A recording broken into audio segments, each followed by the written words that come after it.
नमस्ते विद्यार्थी मित्रों, जय श्री कृष्ण। सिद्धि हिंदी विद्यालय यूट्यूब चैनल के अंदर आप सबका स्वागत है। इसके अंतर्गत हम कक्षा 9th विषय सामाजिक विज्ञान के बारे में चर्चा कर रहे थे। इसके अंतर्गत हम पाठ नंबर 17वां जिसका नाम है प्राकृतिक वनस्पति, उसके बारे में अध्ययन कर रहे थे। इसके अगले वीडियो के अंदर हमने जंगलों का पर्यावरणीय महत्व के बारे में चर्चा की थी। उसके अंतर्गत हमने 12 मुद्दों के बारे में जानकारी प्राप्त की थी कि जंगलों का पर्यावरणीय महत्व क्या है उसके बारे में। उसके पश्चात हमने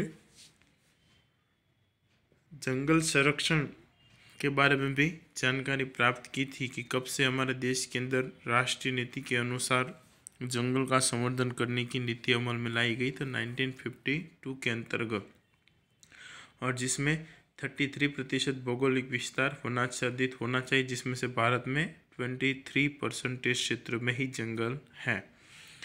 अब आगे बढ़ते हैं और अगला पोर्शन वन संरक्षण के उपाय के बारे में चर्चा करते हैं।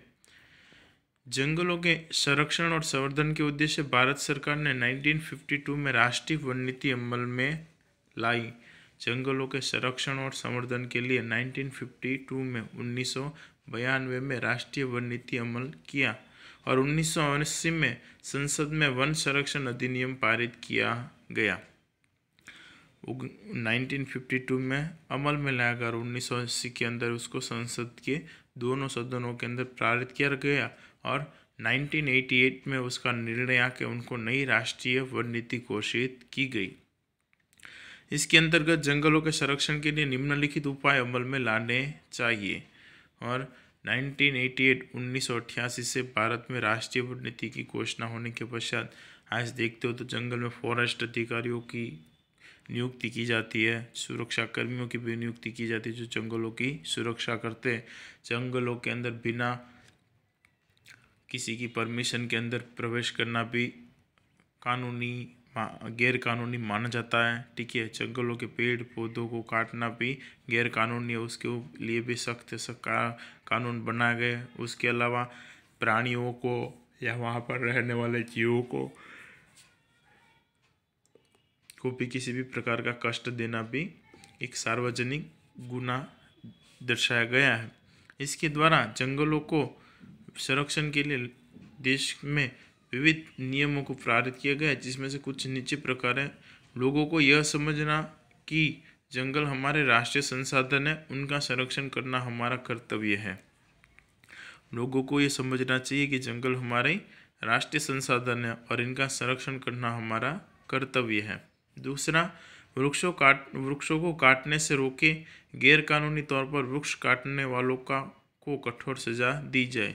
वृक्षों को काटने से रोकना चाहिए अथवा गैर कानूनी तौर पर जो वृक्ष काटने वाले हैं उनको कठोर सजा भी देनी चाहिए। कुछ एक वृक्ष है कि भाई जंगलों के अंदर कुछ वृक्षों को काटने के लिए सरकारी परमिशन देती है, देखिए कि भाई इतने वृक्षों को काटना है, 2 को काटना है 2, फिर उसकी जगह 2 की जगह 4 को काटेंगे तो गैर कानूनी कहलाता है।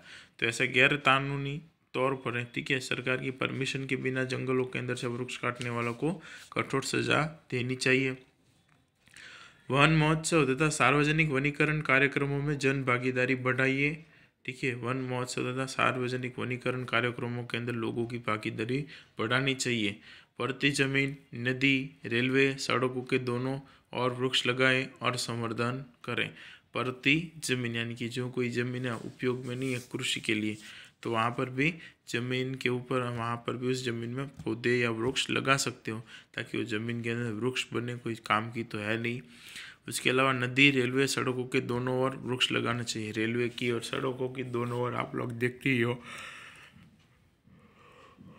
वृक्ष लगे हुए दिखाई देते हैं, तो इन दोनों वृक्ष लगाना चाहिए तथा इनका क्या करना चाहिए, संवर्धन भी करना चाहिए। पर्यावरण शिक्षण तथा पाठशालीय अभ्यासक्रम के माध्यम से लोगों को पर्यावरण के प्रति जागरूकता लाना।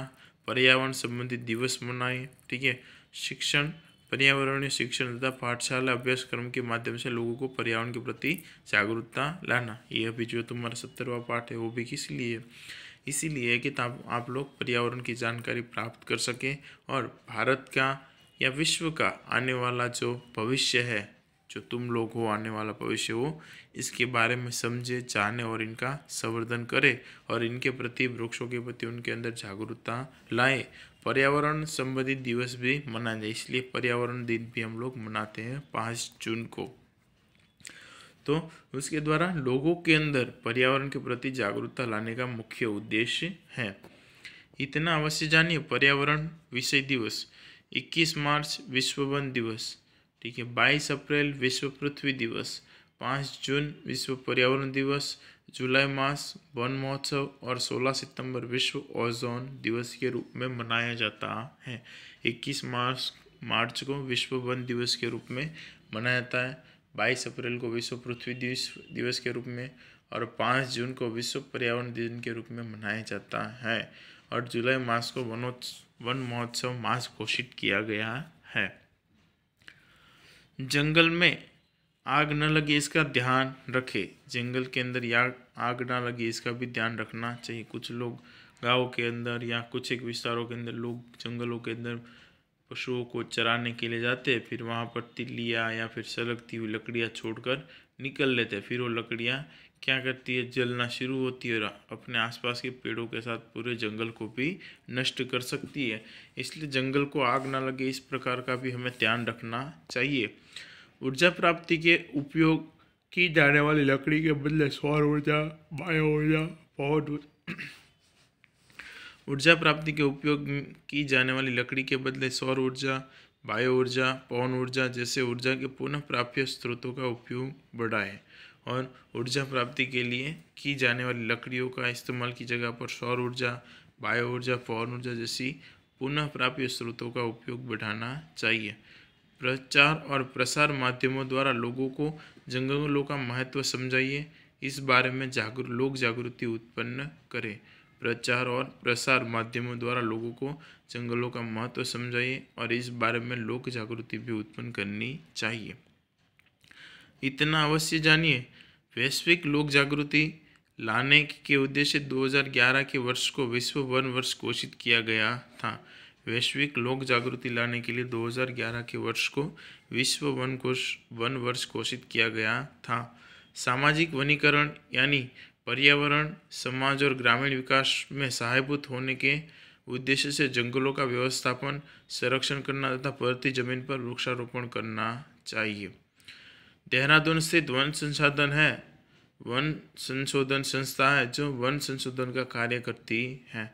देहरादून के अंदर हमारी वन संशोधन संस्था है जो वन संशोधन का कार्य करती है। तो ये हो गया वन संरक्षण के उपाय और उसके बारे के अंदर जानकारी।